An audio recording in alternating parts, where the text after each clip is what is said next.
चाहिँ हामी यस भिडियोमा काउन्टर सेल्सको बारेमा बुझ्न जाँदैछौँ। काउन्टर सेल्स भनेको चाहिँ मल्टिपल कस्टमरहरूको लागि बिलिङको लागि युज हुने एउटा फिचर हो र यसको लागि चाहिँ हामीले सुरुमा Alt+A थिच्नुपर्छ र यसमा हामीले चाहिने इन्फर्मेसनहरू लेख्न सक्छौँ।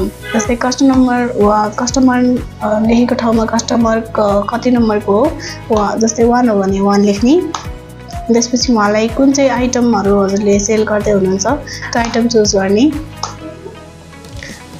क्वान्टिटी कतिवटा हो त्यो चुज गर्नुपर्ने हुन्छ र अब अर्को पालो आयो अर्को कस्टमरको 2 भनेर चुज गर्ने, उहाँलाई कुन चाहिँ औषधि बेच्दै हुनुहुन्छ त्यो चुज गर्ने, क्वान्टिटी कति हो त्यो लेख्ने।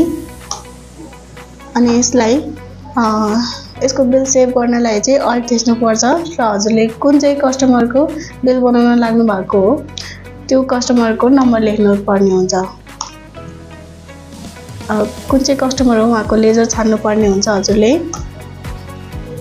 Ctrl W गरेर हजुरले यो बिललाई सेभ गर्न सक्नुहुन्छ।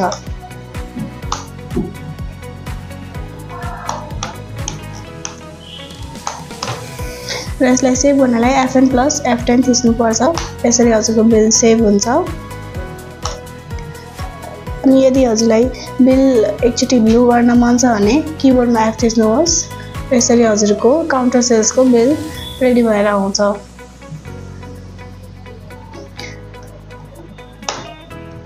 अब पालो आयो हाम्रो रिपोर्ट्सको।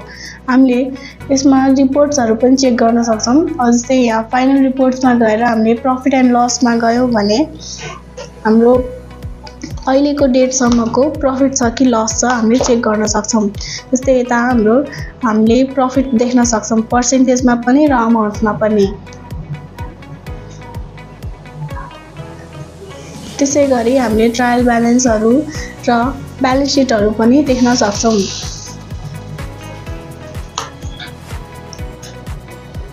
यसै गरी बुक्समा गएर हामीले एन्ट्री बुक्समा डे बुकमा गएर पनि हामीले हाम्रो डे बुकहरू चेक गर्न सक्छौँ।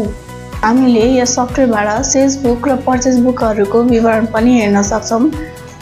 यसको लागि बुक्समा जाने, बुक्समा गएर एन्ट्री बुक्समा जाने, त्यसपछि पर्चेस बुकमा क्लिक गर्ने अनि हजुरले कहिलेको पर्चेस बुक हेर्न मन छ त्यो हजुरले डेट सेलेक्ट गर्न सक्नुहुन्छ। त्यसपछि हजुरले आफ्नो पर्चेस बुकको विवरण हेर्न सक्नुहुन्छ।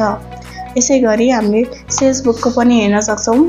बुक्समा जाने, एन्ट्री बुक्समा जाने अनि सेल्स बुकमा गएर हामीले डेट सेलेक्ट गर्नुपर्ने हुन्छ। त्यसपछि हजुरले आफ्नो सेल्स बुकको विवरणहरू हेर्न सक्नुहुन्छ। अर्को चाहिँ हाम्रो रहेको छ आउटस्ट्यान्डिङ्स। आउटस्ट्यान्डिङ्स भनेको हामीले कोसँग लिन दिन बाँकी रहेको अमाउन्टहरू त्यो सबै हामीले हेर्न सक्छौँ र यसको सर्टकट की चाहिँ Alt+O रहेको छ। यसमा चाहिँ हामीले चुज गर्न सक्छौँ हामीले होल हेर्ने हो कि पार्टी वाइज हेर्ने हो भनेर।